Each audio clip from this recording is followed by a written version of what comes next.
बाकी गड्डी को चला से चस का देती है, कार को ज़्यादा फीलिंग गड्डी ने देती है। सारे को आ चुकी है एक शाज़ोर हुंडई जैक नवी 0 मीटर और किमें है जल्द आज उनका तो मज़ेदार रिव्यू देना पिया।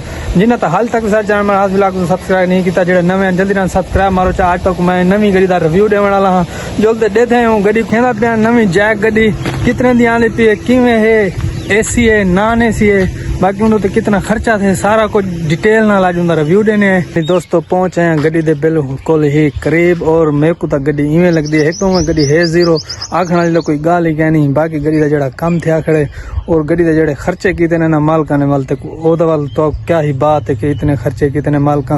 बाकी गड्डी तो मैं तो कम चेक कराऊँ फर्स्ट ऑफ ऑल गड्डी तो मैं तो फ्रंट रिव्यू देना पिया, दिखावा फ्रंट रिव्यू।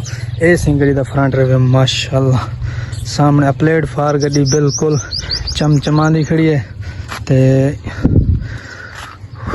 फ्रंट लुक तुसा गड्डी दी देखी दी सी कैसी प्यारी फ्रंट लुक है होनी ना। साइडां को मैं तो सारा इंदा रिव्यू देसा माशाल्लाह, बहुत ही प्यारी और खूबसूरत गड्डी।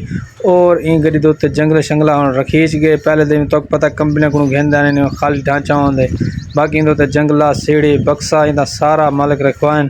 बाकी इन्हों काम चेक करवाना जंगल बक्से का जंगला तो मेरे को बहुत ही आउट क्लास और प्यारा लगता पे। बाकी सीढ़ी बस थोड़ी जी नॉर्मल है।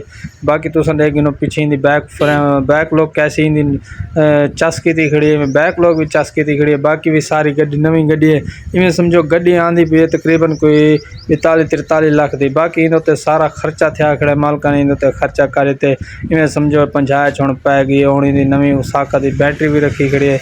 बाकी तले इंदा फिल्टर वाला सिस्टम थी गया। बाकी गड्डी का अंदरों इंटीरियर में तो दिखा, इंटीरियर तो इवें सिवें जिवें समझो सीविक का जिवें इंटीरियर होवे। बाकी गड्डी का स्टेयरिंग बिल्कुल पावर वाला स्टेयरिंग इंदी ते इंदे अंदर फीलिंग इवें आती है जिवें तुम सीविक ते बैठे हो ना, यकीन करो इतनी इंदी। बाकी जल्द में तो AC तो जड़ा है ना, AC का ओए होए यकीन करो चस आवेंदी है एकदम कूल कर देने, क्योंकि इनका केबन छोटा है तो AC की पावर बिल्कुल ही ज़्यादा है।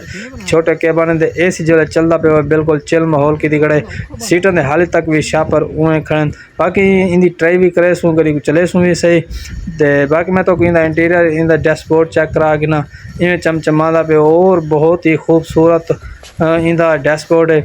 बाकी इन इंटीरियर तो मेरे को बहुत ही पसंद है, क्योंकि इनका इंटीरियर उन्हें ऐसा डिज़ाइन किया जिमें सीविक का होवे। यकीन करो सीविक को वध के इंदा इंटीरियर है डैशबोर्ड इंदा। बाकी चस की किट शेट लगी हुई है, गड्डी के 5 गेयर इन सही 5वां टॉप होंगे इंदा। बाकी भी तो इंदा मीटर सिस्टम अंदरों ये चेक करो, मीटर का कैसा है ज़बरदस्त आउट क्लास। मेरे को गड्डी VIP लगी है। बाकी तुसा कमेंट दे लाजमी दसा है कमेंट दे तो कोई गड्डी कैसी जैक गड्डी कैसी लगती है। तो बाकी इनकी ट्राई भी घिनसू हूँ गड्डी दी। बाकी मालिक जड़े घिनते हैं खुश नसीब हैं तो हूँ दी आप जुलते पे इन्हीं घिने आप ट्राई गड्डी दी।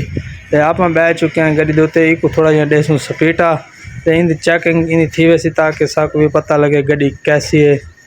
बाकी वाल तक पता है खर्चे नाल चर्चे होने इंदे नवी गड्डिया इंदे टायर पवावने पौने कमाने करवाने पौने जंगला बक्सा है सारा कुछ रखावना पौने। इवें समझो 10-15 लाख गड्डी के उत्ते खर्च थी इंदे वाल गड्डी रोड के उत्ते चढ़ते होने 10-15 लाख गड्डी के उत्ते ला के वाले गड्डी रोड ते चढ़ी है। बाकी उम्मीद तो आज की वीडियो अच्छी लगी हो सी।